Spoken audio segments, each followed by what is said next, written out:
السلام علیکم ورحمۃ اللہ۔ پیارے بچوں، کیسے ہیں آپ سب؟ امید کرتا ہوں آپ سب لوگ خیر و عافیت سے ہوں گے۔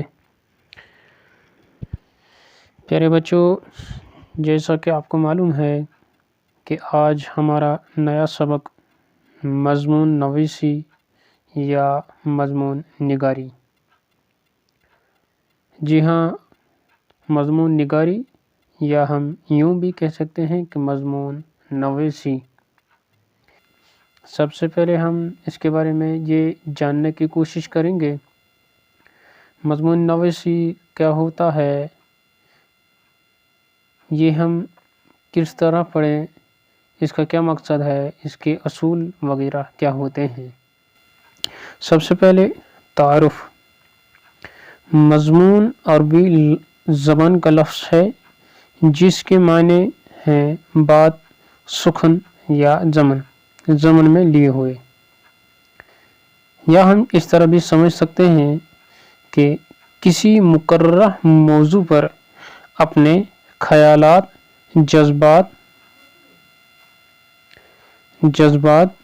تاثرات کا تحریری اظہار مضمون کہلاتا ہے۔ یعنی کہ کوئی ایسا موضوع، کوئی ایسا ٹاپک جو ہم سب سے پہلے مقرر کرتے ہیں کہ ہمیں کس موضوع پر بات کرنی ہے، جب ہم اس موضوع کو اٹھاتے ہیں اور اس کے بعد اس موضوع پر جو ہم اپنے خیالات لکھتے ہیں، جو ہم اپنے جذبات اور تاثرات اس پر ابھارتے ہیں، اس پہ ہم کچھ اپنے باتیں لکھتے ہیں، تو لیکن ہم کس طرح کرتے ہیں، وہ باتیں کیسے کرتے ہیں، وہ ہم لکھتے ہیں، وہ ہم تحریر کرتے ہیں، یعنی کہ ہم نے اظہار کیا، یعنی کہ ہم اظہار کرتے ہیں لیکن لکھنے کے ساتھ، تو اسے ہم مضمون کہتے ہیں، مضمون کہلاتا ہے۔ اب یہاں پر ایک بات یاد رکھنی ہے کہ مضمون لکھنے والے کو مضمون نگار کہتے ہیں، مضمون لکھنے والے کو مضمون نگار کہتے ہیں۔ ایک اور بات یہاں پر یاد رکھنی ہے کہ جو ہم مضمون لکھتے ہیں یا مضمون لکھنا ہم مضمون نگاری کہتے ہیں، مضمون نگاری، مضمون نویسی، یعنی کہ مضمون لکھنا۔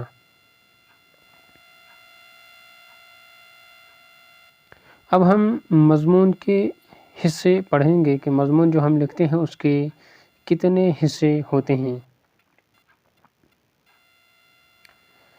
مضمون کے عموماً 3 حصے ہوتے ہیں: ابتدائیہ یعنی کہ شروعات، درمیانیہ یعنی کہ بیچ میں جو حصہ ہوتا ہے وہ، اور اختتامیہ یعنی کہ آخر، ختم۔ تھوڑا سا ہم انہیں اچھی طرح سے سمجھتے ہیں۔ ابتدائیہ مضمون کو شروع میں، جو مضمون کو ہم شروعات کرتے ہیں اس کو ہم ابتدائیہ کہتے ہیں۔ مضمون کو شروع میں اس انداز سے لکھنا چاہیے کہ پڑھنے والا متاثر ہو، وہ یہ سمجھے کہ لکھنے والا کوئی عام شخص نہیں ہے۔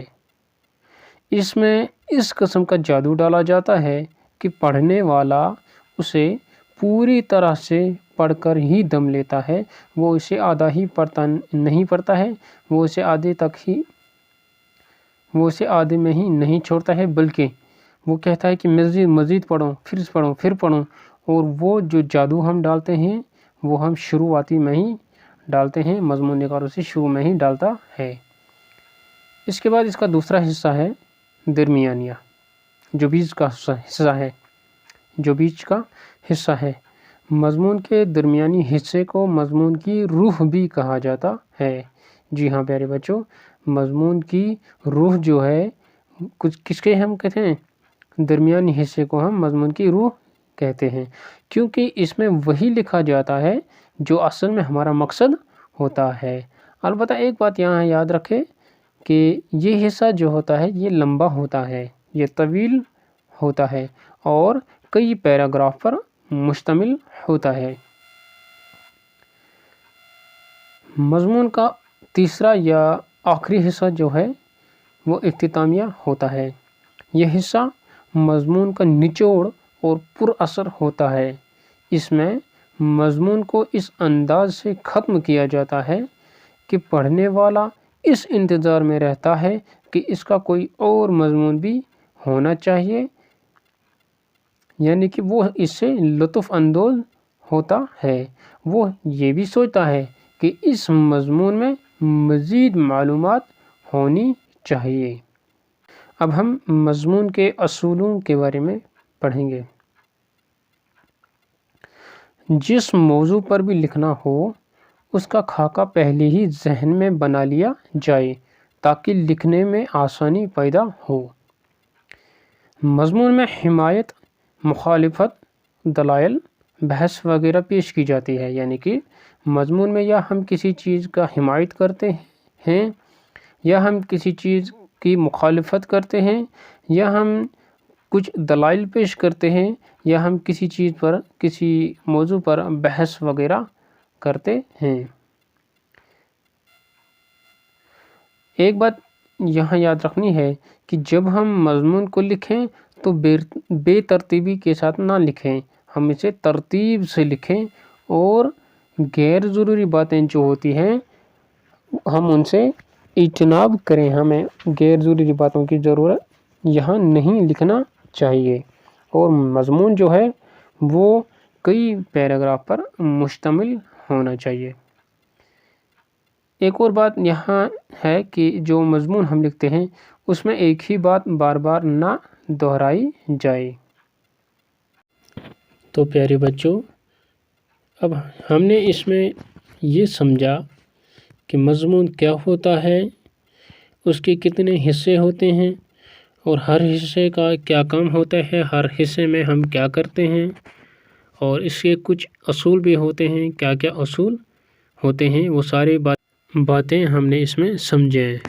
اب ہم اگلی ویڈیو میں ایک مضمون لکھیں گے جس میں ہم یہ دیکھیں گے کہ مضمون کس طرح لکھا جاتا ہے۔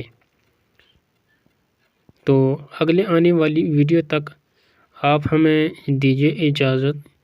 اللہ حافظ۔